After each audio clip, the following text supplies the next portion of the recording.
Alright everyone, it's Greg here. I just took the DSRX for a ride. I'll give you a quick overview of the bike. There is a, you might have seen it in some videos, there is a storage compartment here. You can definitely get a few pairs of gloves or a tire repair kit or something in here.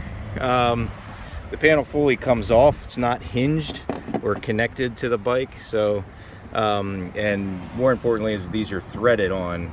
So there's a little Torx, they give you a little toolkit with the bike, but it is a two Torx screws to hold it on. So hopefully the aftermarket fixes that. I'll set that down for a moment. There is another panel on the other side that is the same. So again, two screws there. This panel has a computer under it. There is some room in there. Not as much as the other side because there is the actual like ECU tucked up in there. The storage without a charge tank or power tank, it's pretty, you're not going to put a helmet in it, but it's, you know, a foot deep or maybe 10 inches or so. So that's pretty good. So it does come with a tiny little toolkit. It just has the 14mm wrench, which as far as I can tell only does the mirrors. And it has a little Torx that does a few things. It does what we just talked about, that storage compartment, and I think it's also the one for the windscreen, and there's some other fasteners that use that same Torx. The windscreen is fully adjustable.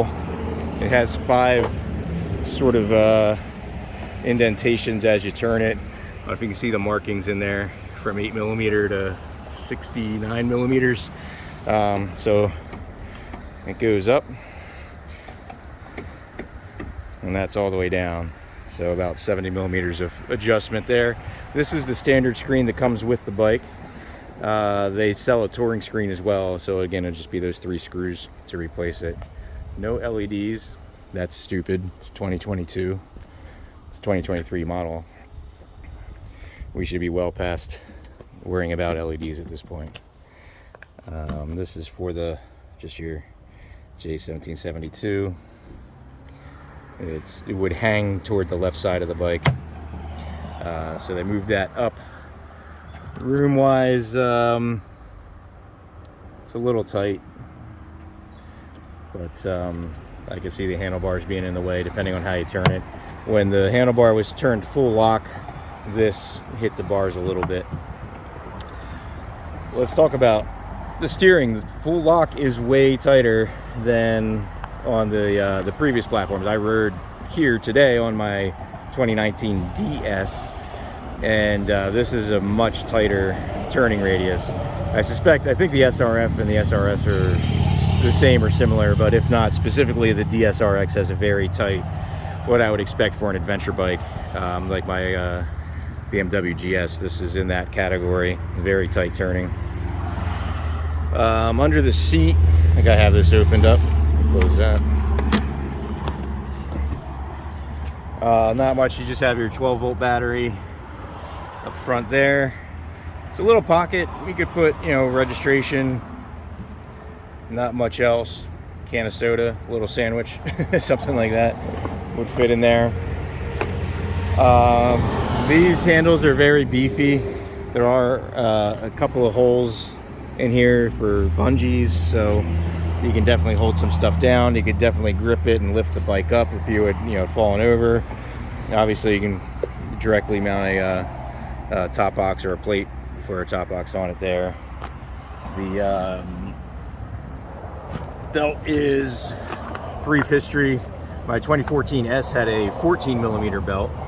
I never snapped one, but it stripped teeth on it. Then my 17 FX and my current 19 DS have the 17mm belt, which I haven't had any trouble with. The SRF and SRS have a 20mm belt, even thicker, and this is now a 25mm belt, so it's about a full inch wide. You can see it mounts pretty high outboard on the wheel. And there's these holes, and there's 2 sets. There's a set on that side as well that allow water and mud and small, I wouldn't even say gravel, but teeny tiny, like sand and stuff like that, could squeeze through the belt. So that would work pretty well. The front sprocket is larger now. The motor has an extra turn, so it's a little bit less horsepower but more torque, and that torque offsets the slightly larger front sprocket. The bike is very quiet to ride, and that's less sort of wear and tear on the belt as well, not taking as sharp of a turn. This lower protector is plastic. It doesn't go all the way around the belt. I'll try to show you up underneath here.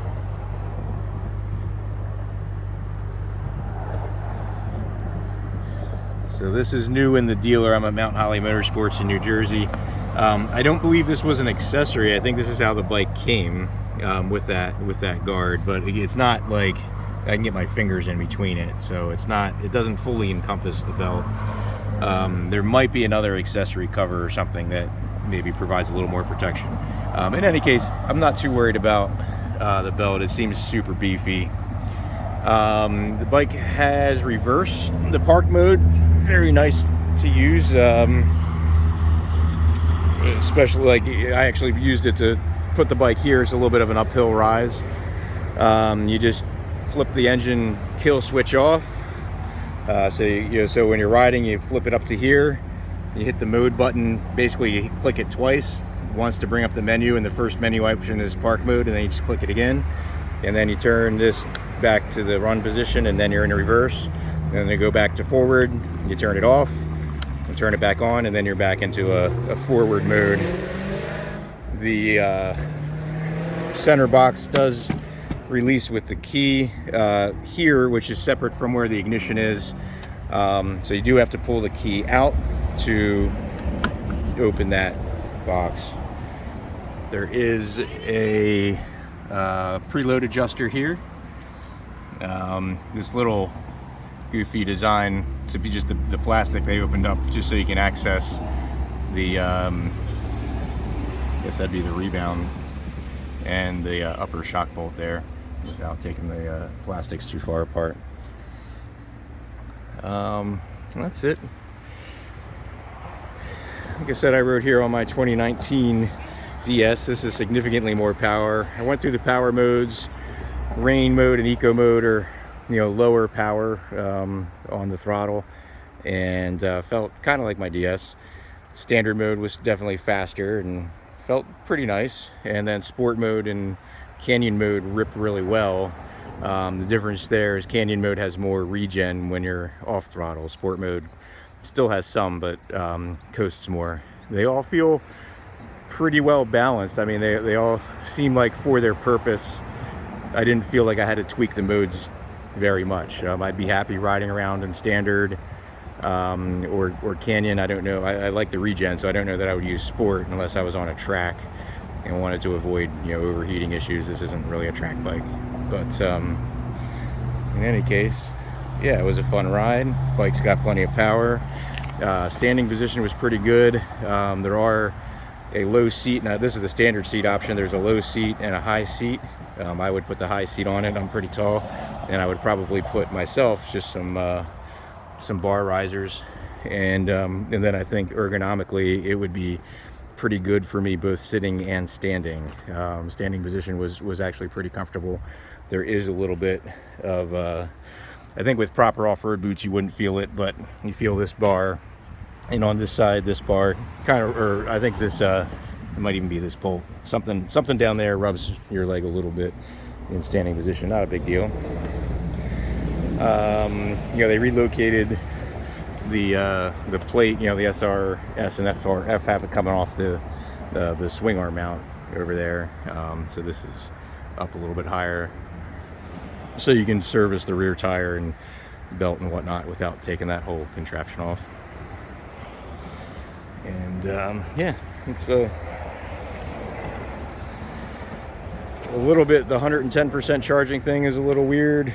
The power tank is due out in a few months. I think in December that would come out. The charge tank I think is in the spring, if you wanted to get up to the 10 or 12 kilowatt charging, whatever it has. but I would be happy with the 6.6 that it has out of the box. And I'd prefer the bigger battery myself and would do the power tank. So, all right, well, we're 10 minutes in. I'll end it here.